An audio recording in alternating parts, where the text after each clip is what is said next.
And if you're wondering why people are talking about primarying me, well, it's because I don't take any money from AIPAC. How does Laura Loomer get to be a Pentagon advisor, but you get primaried? Like, what is that? This is a woman that can't even legally buy a gun because she had such serious mental problems. It's nonstop.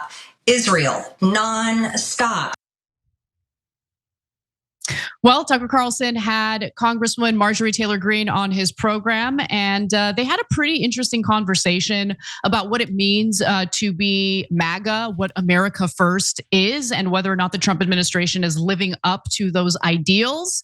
And we're going to show you some of the highlights from their conversation, which I particularly enjoyed for a number of different reasons, which we'll get into. But before we get to that, Cenk, there was some clowning happening. They were clowning on Laura Loomer, and just want to get your thoughts on that. Yeah, so I think this is an awesome development because it's not, oh, haha, they got Laura Loomer. It's that there's actual independent thought breaking out all over the political spectrum. And so in the old days, they would never break ranks. So if Laura Loomer said, okay, you have to do X, Y, or Z, everybody would say it. And why Laura Loomer? It wouldn't come from Laura Loomer. It usually come from Rupert Murdoch. But I mean, Rupert Murdoch is just an older male version of Laura Loomer. And Tucker used to work for Fox News and they had to do all that propaganda and they're sick of it. So, and guys, the reason why I predicted so long ago that some of the right would turn and actually agree with us on some issues as they're doing here is because of the infrastructure of media. And the reason I tell you that is not to just pat myself on the back, so though I'll take it. Okay, it's so that you understand how things work. So when you have to report to a boss in a multi-billion-dollar corporation, you're not going to have any independence. You have to do the talking points that Rupert Murdoch wants, or Jeff Zucker wants, or whoever it is that's running these companies. When you're on your own and you make a lot of money, as Megyn Kelly, Tucker Carlson, et cetera, are, or you're Marjorie Taylor Greene or Tom Massey, and you're raising a lot of money from the grassroots, real people, and not giant corporate donors, well then voila, you've gained your independence. So you're now more beholden to your grassroots, and that has downsides too. But I'd much rather have that because they're real American citizens. And you could actually think for yourself. You don't have to do the talking points that corporate media gives you. And that's why you're seeing this division in a healthy way, in a wonderful way, where they're beginning to go, wait, why are we for higher healthcare costs? None of my voters want higher healthcare costs. Exactly. Okay, let's get to what she had to say about the phonies and the corruption within the Republican Party. And by the way, let me just preface this by saying there was plenty of criticism of Democrats as well. It's not like it was just all about bashing Republicans. So I'm under no illusion that Marjorie Taylor Greene is suddenly developing left-wing ideology. But with that in mind, here's what she had to say about members of her own party. I can remember Mike Lawler coming up and saying, he hated Donald Trump openly, used to make fun of him all the time.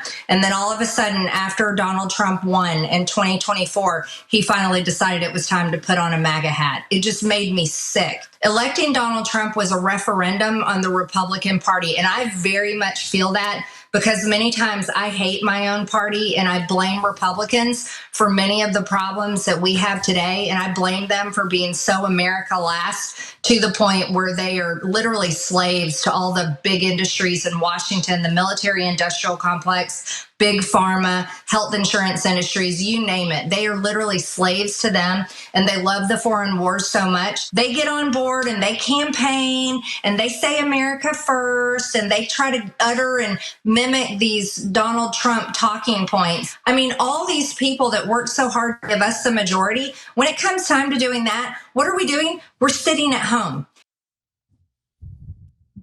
I mean, look, I can't argue with much of what she had to say. And what was really interesting about, and the portion I'm talking about, of course, has to do with the corruption. But I want to be clear about something. The reason why it resonated with me is because until very recently, I was a registered Democrat and had been my entire adult life. And her statements resonate with me because it's the same criticisms I've had toward members of the Democratic Party, right? And so I think people are kind of waking up to what the reality is in terms of the actual divide in the US. And the divide is between people who like the status quo system of corruption, essentially, and those who want to stop that, who want to root that out of our political system. And the paradigm of seeing everything through the lens of left versus right really doesn't make sense right now, because we kind of have to get back to basics. Like, our government doesn't function anymore, and that's an issue. Yeah. So look, some of these fights, that was an interesting Freudian slip, start with MAGA versus MAGA. If you don't know MAGA, it's Make Israel Great Again. So there's tons of people that work in the US government who actually are loyal to Israel, including almost all of our congressmen. And Lawler is, of course, another one of those guys, overwhelmingly so. And they get literal money, campaign contributions, super PACs, dark money, etc. And they serve their donors. And so that's how some of this fight started, because at some point, some folks in America First realized, wait, constantly putting Israel first and America like eighth, by definition, isn't America first. And these guys are clearly serving Israel. It's not even close, right?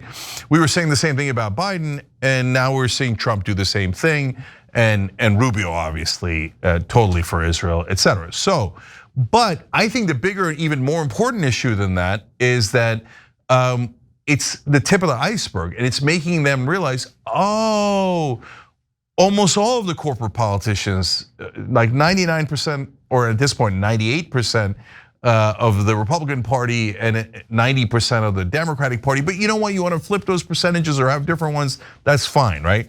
So the other day I got a new mattress. My old mattress sucked. It had all these grooves, you'd fall into them, you couldn't get out. It was a disaster. So I got a Lisa mattress, love it. Finally some peace and rest. So I did their cute little mattress quiz.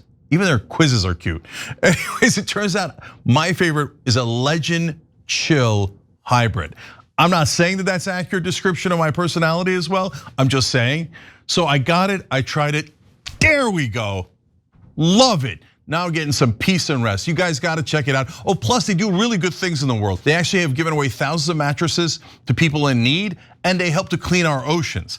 What else do you want? So this is the kind of win-win we love at TYT. Check them out. Go to Lisa.com for 20% off, plus get an extra $50 off with promo code TYT. That's exclusive to our viewers. That's LEESA.com.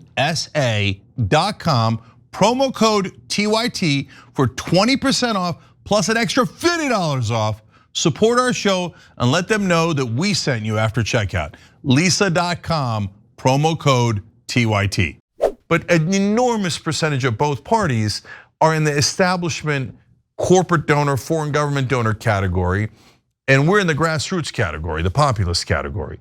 And so the real fight is not between those two things versus left and right. Because once you realize, oh, wait a minute, once we get into the grassroots populist wing, left or right, we agree on so many things: lower drug prices, higher wages, lower housing prices, no more wars, no more corruption. Oh my God, we agree on like 70% of stuff. We still disagree on culture wars, etc. But it turns out they've been getting us into a fake fight the whole time. And so to see these former cable news anchors and current representatives begin to open their eyes in real time, it's an amazing sight, Anna. Yeah, it totally is.